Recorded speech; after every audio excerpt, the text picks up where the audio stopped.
सुरुवातीला गृह विभाग, राष्ट्रीय सुरक्षा, आपल्या राज्याची सुरक्षा आणि हिंदुत्ववादी सरकार आहे.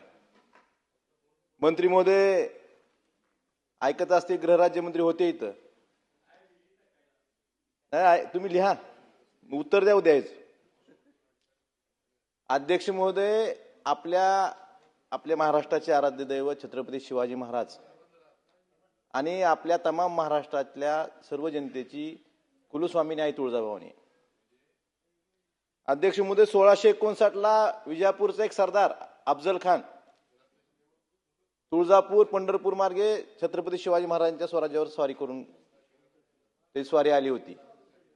येताना वाटेत त्यांनी तुळजापूरला पंढरपूरला मंदिराची तोडफोड करण्याचं, त्यासाठी मंदिरं नष्ट करण्यासाठी त्यांनी प्रयत्न केले. त्यावेळेस तुळजापूरला सुद्धा त्यावेळेस त्यांनी तुळजाभवानी मूर्तीला नुकसान पोहोचवण्याचा प्रयत्न केला होता. परंतु अध्यक्ष महोदय, त्यावेळेस तिथल्या स्थानिक पुजाऱ्यांनी, तुळजापूरकरांनी त्या मूर्तीचं रक्षण आदिलशहाच्या फौजेपासून केलं होतं आणि मूर्ती सुरक्षित ठेवली होती. पण आता हिंदुत्ववादी सरकार आहे. आता तुळजापूर सुरक्षा धोक्यात आली. अध्यक्ष महोदय, कशी आली? अध्यक्ष महोदय, केंद्र सरकारने 2024 मध्ये 7 मार्च 2024ला, मंत्री महोदय ऐका, 7 मार्च 2024ला एक राजपत्र काढलं आणि त्यात चायनीज कंपन्यांना सीसीटीव्हीच्या बंदी आणली. कशासाठी बंदी आणली? की याचे सर्व्हर चायनामध्ये आहेत, ह्याचा डेटा लीक होऊ शकतो. ते सर्व्हर चायनामध्ये असल्यामुळे भारत सरकारने त्याला बंदी आणली.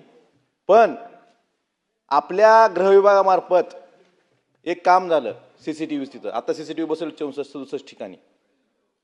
आणि कुठले सीसीटीव्ही बसवलेत? हे चीनी कंपनीचे. मंत्री महोदय, इनव्ह्यू नावाच्या कंपनीचे सीसीटीव्ही बसवलेत. ही कंपनी कुठली? चीनची. आणि केंद्र सरकारने 2024 मध्येच standardization testing and quality certification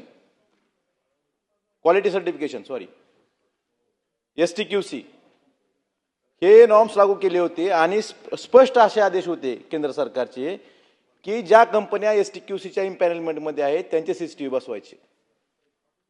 मग तुळजापूरमध्ये सीसीटीव्ही बसताना केंद्र सरकारच्या नियमाचं पालन का केलं गेलं नाही? ह्याचं उत्तर सरकारने देणं गरजेचं आहे.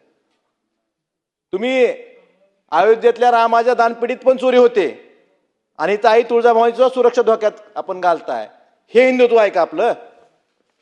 हिंदुत्ववादी मतदारांनी आपल्याला मतदान केलं, हिंदुत्ववादी सरकार म्हणून निवडून दिलं, आणि आपण आपल्याच मंदिराची सुरक्षा धोक्यात घालतोय.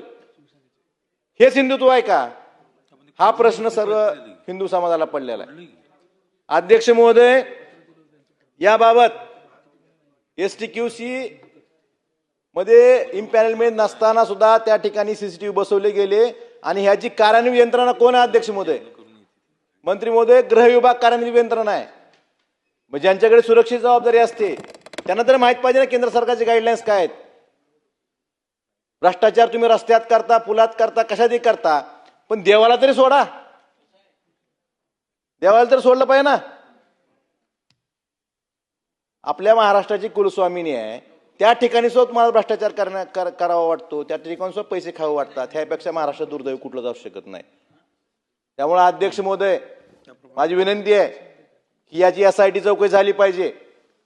आणि ह्यात कुणी असतील, राजकारणी असतील, अधिकारी असतील, यांना तुम्ही त्यांच्यावर कठोर शिक्षा केली पाहिजे, हीच माझी विनंती आहे. आणि मला अपेक्षा आहे की आई तुळजाभवानीच्या रक्षण त्यावेळेस पुजाऱ्यांनी आदिलशहापासून केलं होतं, आदिलशहाच्या सरदारापासून, अफजल खानापासून केलं होतं. परंतु आपल्या हिंदुत्ववादी सरकारमध्ये जर आई तुळजाभवानीची सुरक्षा धोक्यात येत असेल, उद्या चीनची कंपनी आहे, चीनची कंपनी पाकिस्तानला डेटा पुरवू शकते. हा धोका आपल्या लक्षात येत नाही का? त्यामुळे याची चौकशी झाली पाहिजे, SIT नेमली पाहिजे आणि दोषी आहेत त्यांच्यावर कठोर कारवाई केली पाहिजे. ही मागणी मी आपल्या माध्यमातून सरकारला करतोय.